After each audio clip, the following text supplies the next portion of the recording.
Teo afaka va ianao? Teo afaka va ianao?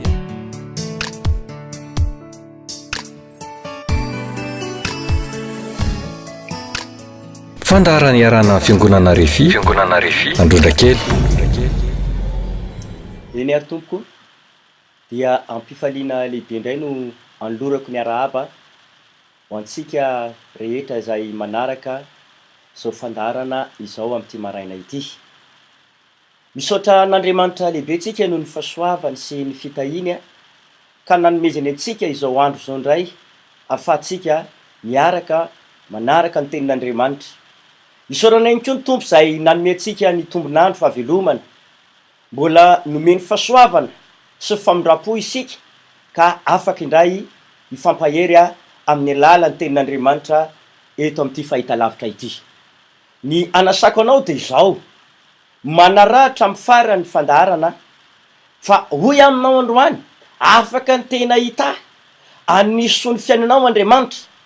Ary ny lohahevitry ny afatra zay hoentiny eto amin'ity fandarantsika androany ity moa dia ampitondraina ny lohahevitra toy izao mihitsy manao hoe afaka mbola hovain'Andriamanitra ny tantaram-piainanao.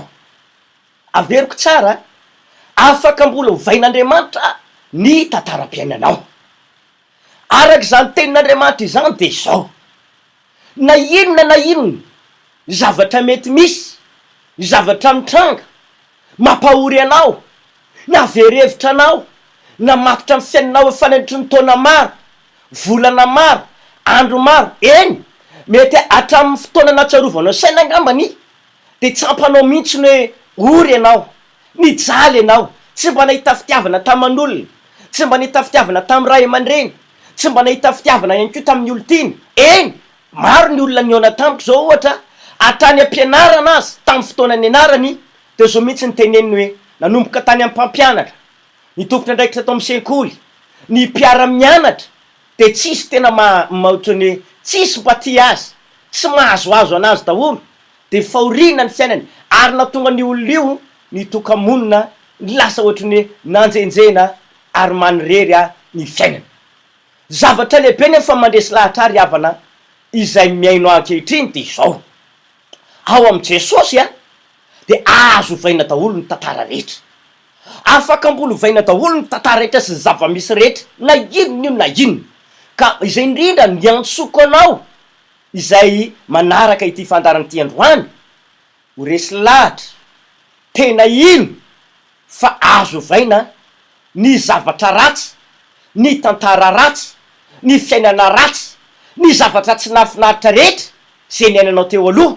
Hoy aminao amin'ny anaran'i Jesosy, afaka ataonao veloma tanteraka izany ary ataonao veloma mandrakizay. Inona kay ny zavatra tsy mandeha ny fiainanao? Inona ny zavatra tsapanao tsy mahomby? Inona ny zavatra tsapanao anko hoe tena voasakana hatramin'izay? Tokantrano ve? Resaka asa ve? Resaka ara-bola ve? Resaka fanompona ve? Any amin'ny fianarana ve? Hoy aminao androany, azo hovaina daholo zany tantara izany ho tonga tantara tsara sy mahafinaritra amin'ny andronao ho avy rehetra. Ny antony tena anamparako izany lohahevitra any aminao dia izao, ndray amiko Jesosy tompo dia ambarany tenin'Andriamanitra fa tonga tamin'ny toerana anankiray any amin'ny Jaona toko 1:20 no tenin'Andriamanitra ho jerevantsika amin'izao fotoana izao. Jaona toko 1:20 dia eo amin'ny 9:20.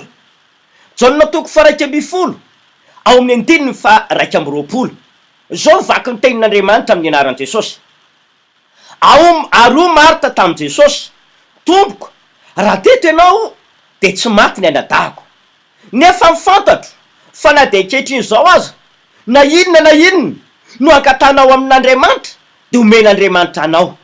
Aroa Jesosy taminy hitsangana ny anadahanao. Mazava eto ny tenin'Andriamanitra. Nisy fotoana nisy mpiray tampo telo mianadahy, Marta dia Maria, anadahy lahy tokana izy ireo Lazarosy no anarany. Anisan'ny olona tena kristianina, resy lahatra ny amin'i Jesosy, mpanaradian'i Jesosy ireto telo mianadahy reto tamin'ny fotoan'androny raha ny voalaza ny Baiboly. Olona tena akaiky a Jesosy mihitsy anga raha no azo ilazana azy. Tamin'ny fotoana nefany tsy teo Jesosy de amparany tenin'Andriamanitra fa maty Lazarosy. Ary rehefa maty Lazarosy, na ianao zany Jesosy de niazakazaka nakao aminy, averiko tsara maty Lazarosy. Zany fahafatesana zany ange tsy mahafinaritra raha maha-olombelona e. Zany fahafatesana zany ange fara fahoriana, mampitondra alahelo, mampitondra vesatra indrindra raha eo amin'ny fiainana e. Ny fahafatesana ne azo lazaina fa ohatsy ny fiteny malagasy zay hoe itsokan'ny olona impito mandifotr'olona mihitsy e. Zany hoe tsy tian'ny olona hitranga eo amin'ny fiainana, na eo amin'ny olona akaiky azy, na eo amin'ny fianakaviany, na olom-patana, zany atao hoe fahafatesana izany. Fa fara fahoriana izany atao hoe fahafatesana, farany tena mangidy izany atao hoe fahafatesana. Izay ny tenenako hoe tsy mahafinaritra ny fahafatesana, zavatra mampahoro ny fahafatesana ary tena mampijaly indrindra. De rehefa naheno ny fahafatesan'ny Lazarosy Jesosy, de ambarany tenin'Andriamanitra fa lasa Jesosy sy ny mpianatra niazakazaka ho any amin'ny tanàna misy Andry Marta sy ry Lazarosy. Rehefa tonga tao tokoa Jesosy, mbola vao tafiditra lavitra, mbola tsy tafiditry ny tanàna fa mbola teny alavidavitra teny, de zao voalazany tenin'Andriamanitra niazakazaka nitsena an' Jesosy Marta. Rehefa niazakazaka nitsena an' Jesosy izy, de zao avy hatrany ny fanontaniana mipetraka tao aminy. Jesosy eo, raha teto zao ianao dia fantatro fa tsy maty ny anadahako. Marta zany de resy lahatra mihitsy, fa raha teto i Jesosy ty tsisy fahafatesana nitranga teo. Nefa mifantatro izy Marta fa na izao ankehitriny zao azy, na inona anangatanao amin'Andriamanitra, omen'Andriamanitra anao zany. Amin'ny anaran'i Jesosy androany de mitsodrano ho atsika rehetra mpanaraka ny fandarana, na eto amin'ity faritry Madagasikara ty, na ny ampitan-dranomasina zay mpanaraka ny tsy tapaka amin'ny alalan'izao fandarana izao, de tsofina rano amin'ny anaran'i Jesosy Tompo Andriamanitra ne anome anao zay rehetrarehetra angatanao amin'ny alalan'i Jesosy Kristy androany. Ka rehefa tonga tokoa zay, teny Marta, ohatra ndraha fijery amaha-olombelo, tena manam-pinoa zany vehivavy zany, tena mahafinaritra ny finoa zany vehivavy zany. Fa indrisy rehefa tonga tao Jesosy de niteny tamin'ny Marta, zao ny voalazako aminao, hitsangana ny anadahanao. Fa i Marta somary tsy nanana finoana, somary nisy fisalasalana tao aminy, somary niaotsy Marta. Jesosy nanabara fa hitsangana ny anadahanao, zany hoe le olana, le zava-manahirana, le farafahoriana teo, mbola azon Jesosy hovaina indray ho tantara tena mahafinaritra. Hitsangana ny anadahanao izy, fa ny olana mipetraka de ity Marta tsy nino, fa zao ny teneny mifantatro fa hitsangana izy, fa ny amin'ny fitsanganana ny tena maty. Raha i Marta zany de mifiheverana hoe azo hovaina ihany ny tantara rehetra, afaka tsangany Lazarosy anadahako, fa mbola any ariana be any. Androany de samy teny amintsika rehetra izay manaraka ty fandarana ity fa azo hovain'Andriamanitra izao de zao ny tantaram-piainantsika izay manaraka izao fandarana izao. Ary araka ny teniko teny aloha hoe na inona zavatra mampahory anao, manakeja ny fiainanao, mampijaly anao, azon'Andriamanitra hovainy zany tantara zany mba ho tonga tantara tsara sady mahafinaritra. Ny zavatra fanontaniana mipetraka nefa de zao ry havana. Ity tranga hitako matetika misy eo amin'ny fiainan'ny olona zay miaonaniko matetika.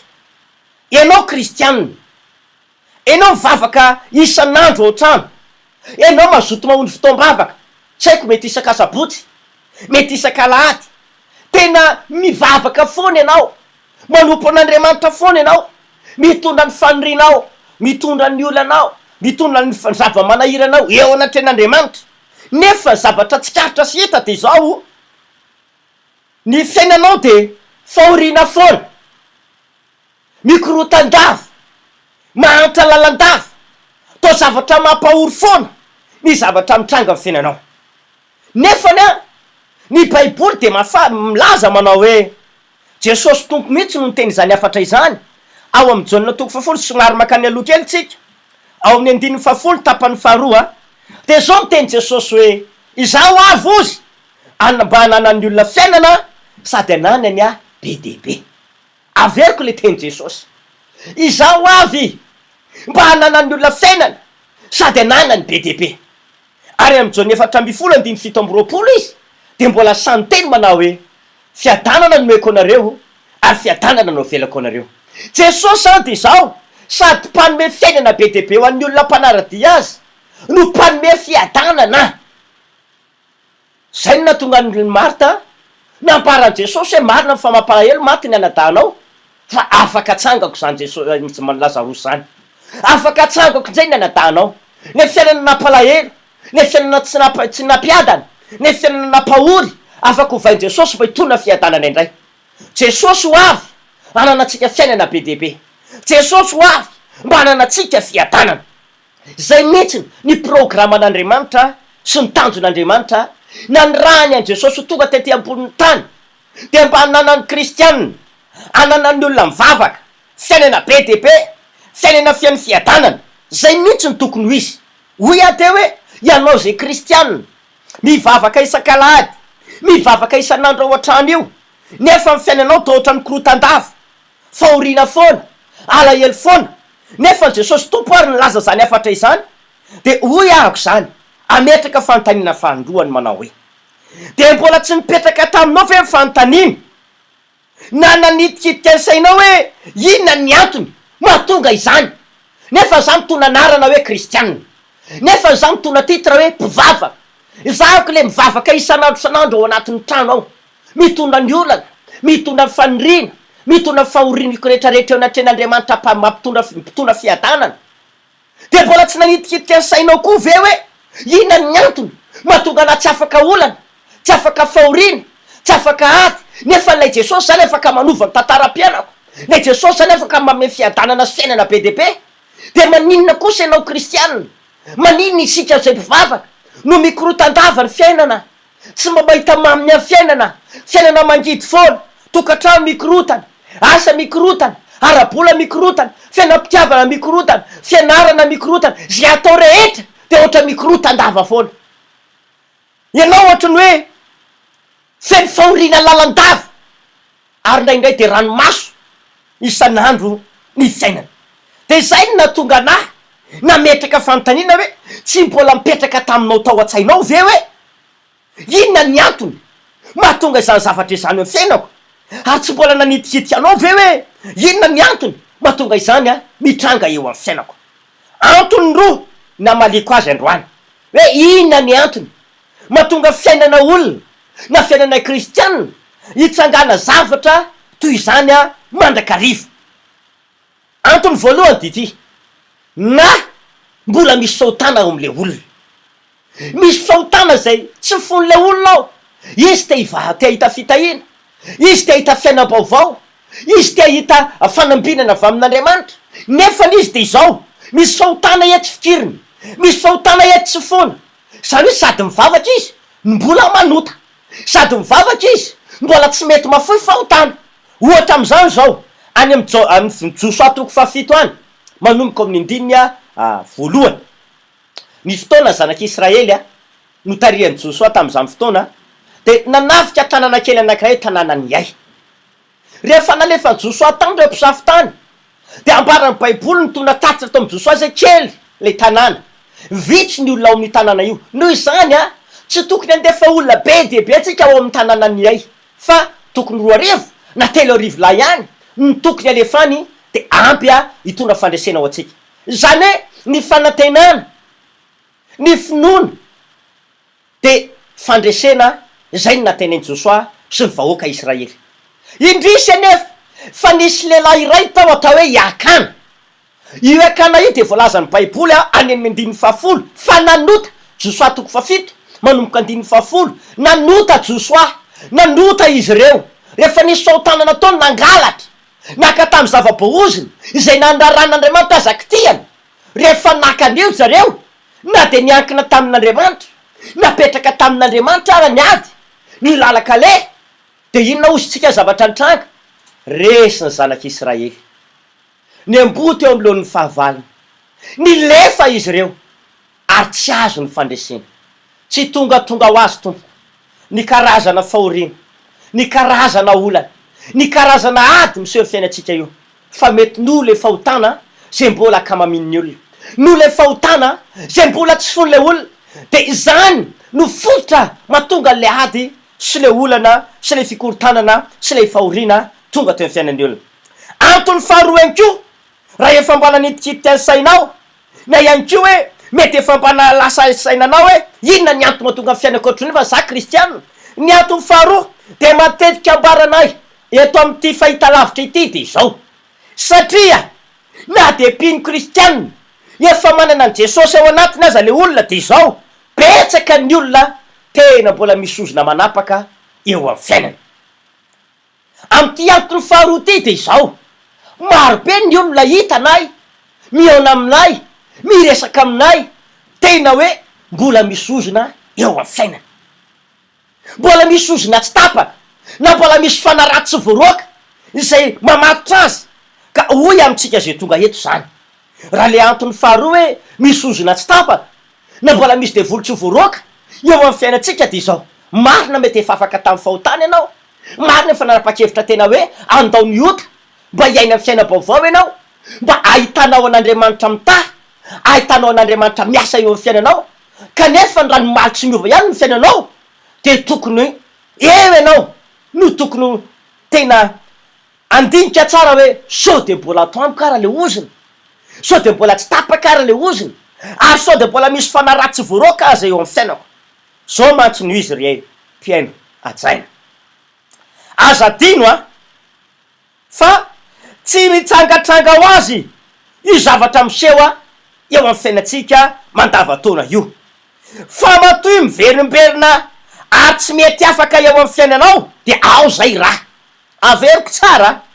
Aza dino iaho raha misy tranga ohatrany hoe teo miseho foana eo amin'ny fiainanao fa tsy tongatonga ho azy io, matoy miseho amin'ny fiainanao fa matoy miverimberina tsy mety afaka eo amin'ny fiainanao de hoy amintsika zany ao raha zay, de tsy inona zany fa ny fisina fanaratsy na ozina mbola tsy voailika eo amin'ny fiainanao.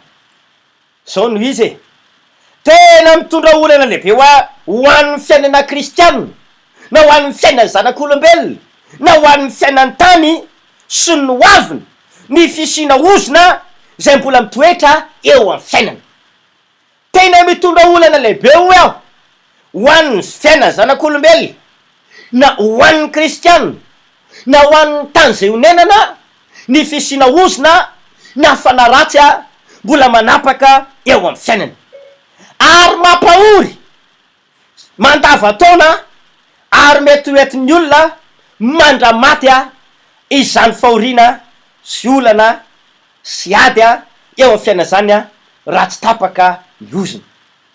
Ireo ozina ireo de maro be isan-karazany ny fomba fisehony sy ny fiasany, maro be isan-karazany hoy aho ny fomba fisehony ozina sy ny fiasany, fa anisan'ny anankiray izay hoetika eto amin'ny toeran'ity androany ampifantarina atsika amin'ny alalan'izao fandarana izao de ity ozina miseho amin'ny lalan'ny fantrana.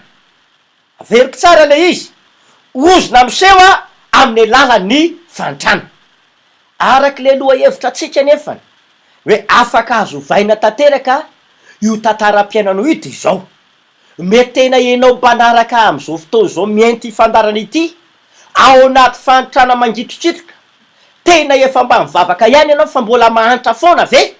Tsy resy lahatra am'izany Andriamanitra, ary tsy azo ekeny zany mampanopin'Andriamanitra atsika, fa androany de tonoiko hoe afaka hovain'Andriamanitra io fantrana, io fahoriana, io olana amin'ny fiainanao io ho tonga fiainana mahafinaritra, fiainana manana maizy azy. Ity ozina fantrana ity de maro amin'ny olona mbola vesara zany ny fiainany sy ny taranany, maro be. Zao toy zao fitranga ny oziny fantrana io, izy rehetra ataon'le olona de tsy mety avokoa na inona zavatra ataony, tsy mety ny zavatra ataony, tsisy mety, na ihany ko mandamoka sy maty akaranany avokoa. Zany hoe na inona asa fitediavam-bola, na inona zavatra fandarana ataony mba ampanjary ny fiainany, mba hitona fanambinana ho an'ny fiainany, mba hitona fiainana tsara ho an'ny ankonany, raha mbola ao amin'ny olona ty oziny fantrana ity, ozina mampahantra, de tsy ho tafavoaka mihitsy zany olona zany. Tsy mety ny zavatra atao ho mandamoka somatakaranana ary na de manao ezaka mafy arale olona iantrena ny ady amin'ny fanontana na de mifandribona aza ny mpianakavy de tsy ho tafavoaka mihitsy raha tsy efa tapaka izany ozona zany, tsy ho tafavoaka na de ifandribona sy ara-ezaka iara-entana ara ny mpianakavy hoe andaotsika anao zay ezaka, anao zay fomba rehetra mba hatafavoaka amin'ny fiainatsika, mba hitovizatsika man'olona, mba hananana fiainana mba mivoatra raha mbola tsy tapaka, mbola tsy voailika zany ozony fanontana izany de no maha tsy miova ny fiainan'izany ankonina izany na ny fiainan'izany olona izany. Ity ozony fanontana ity a de mitohy amin'ny taranaka mandimby a io ozona io, zay ny tena maharatsy azy.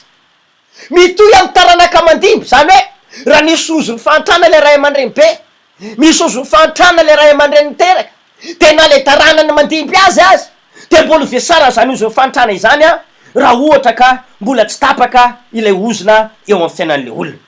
Ny toro-hevitra angamba de zao, ilaina, tena ilaina tapahana ity ozona ity. Ary misy amin'ny olona sasany azy efa mba tafita ny fiainany, efa mba niakatra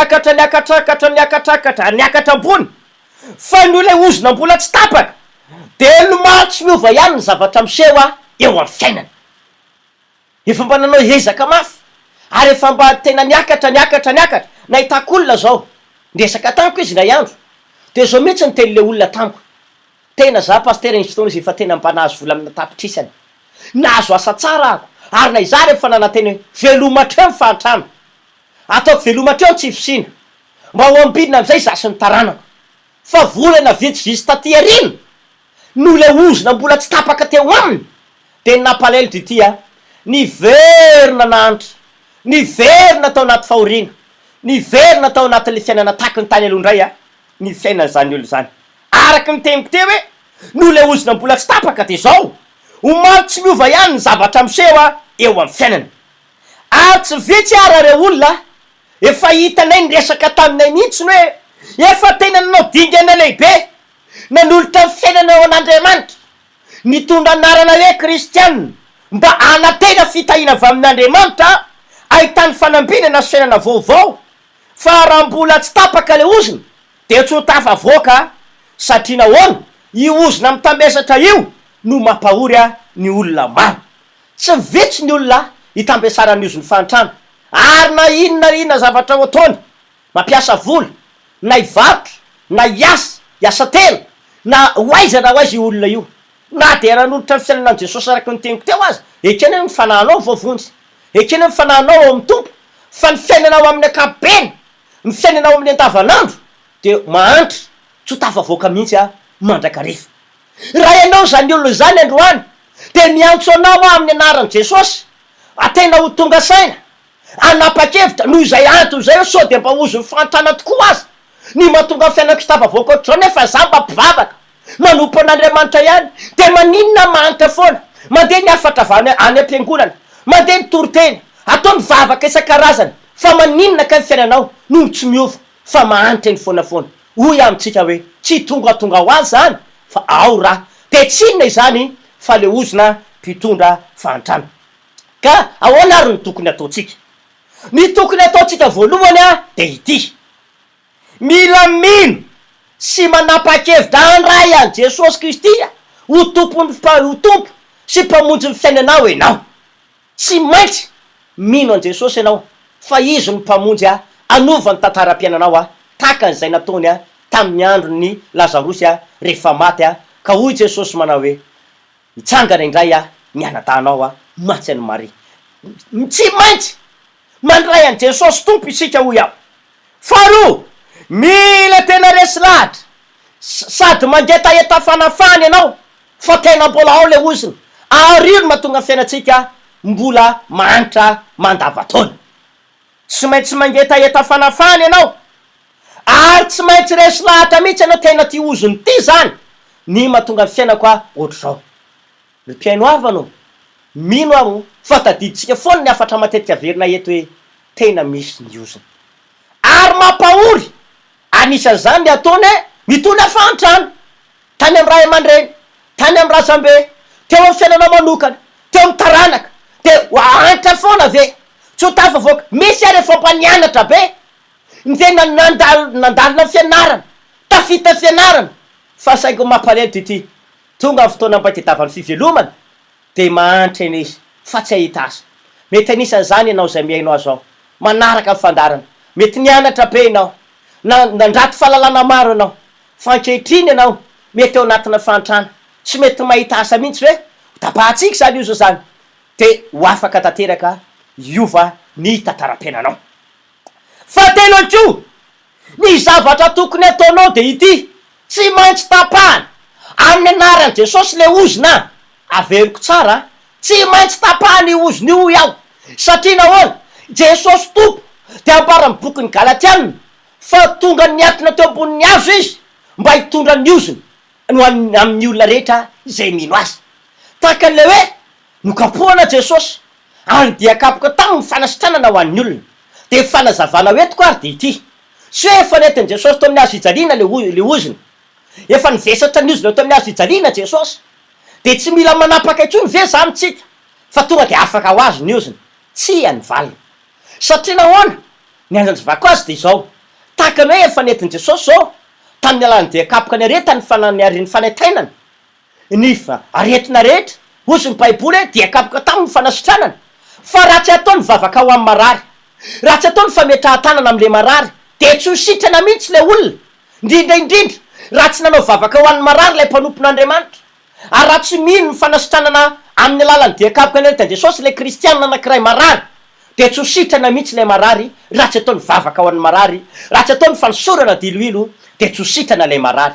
de tahaky izany hoe ko tompoko tsisy devoly mivoaka raha tsy nyroany Jesosy ny devoly tsisy ozina tapaka ihany ko eo raha tsy tapahana le ozina na de efa niato to amin'ny azo a Jesosy nitondra ny ozina ho an'ny olona na tonga Jesosy niankona teo de hoe mba tonga ny olona rehetrarehetra zay mino azy amin'ny fotoana manao hetsika ho tapahana le ozina de ho rava tanteraka zany olona zany zany ozina eo amin'ny fiainana zany olona zany maro be ny olona hitako niova ny tantaram-piainany rehefa tapaka ny ozina teo aminy manarakaraka de izao anko ny tokony ataonao ny tena mety indrindra de ity antsoy zahay amina aratarobe zay efa apetraka ay afana miona aminao na ivavaka ao anao amin'ny alalan'ny telefôny izahay raha ny amin'ny faritany ianao na ny ampitan-dranomasina ianao afaka raisinay adidy lehibe nivavaka ao anao amin'ny alalan'ny telefôny raha afaka manatona anay moa anao de voamaika tsara indrindra ary fa efa fara indrindra de ity tongava manatrika fitombavaka ataonay eo amin'ny fiangonana refiandrondra kely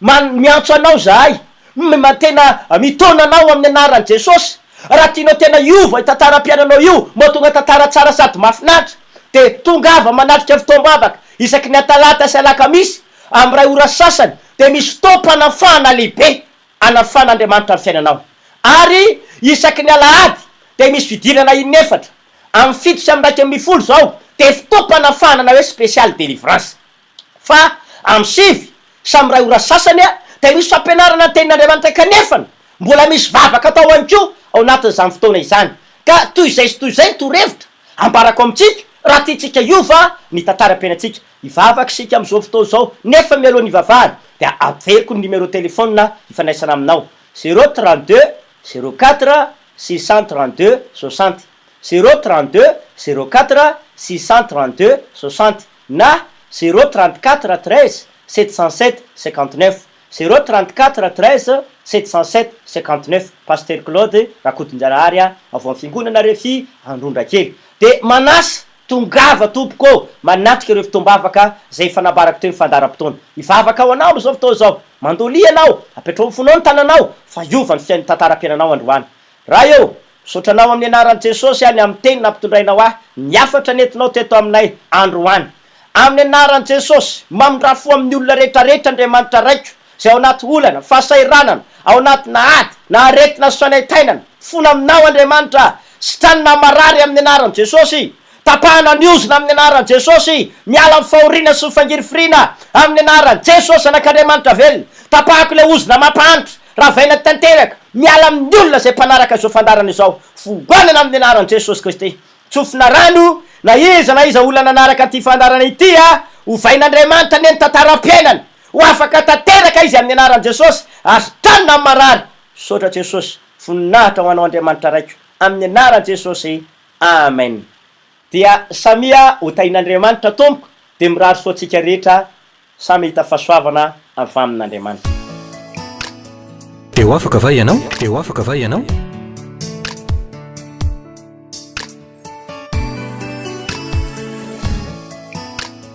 Fandaharana iarana fiangonana Refi, Androndrakely.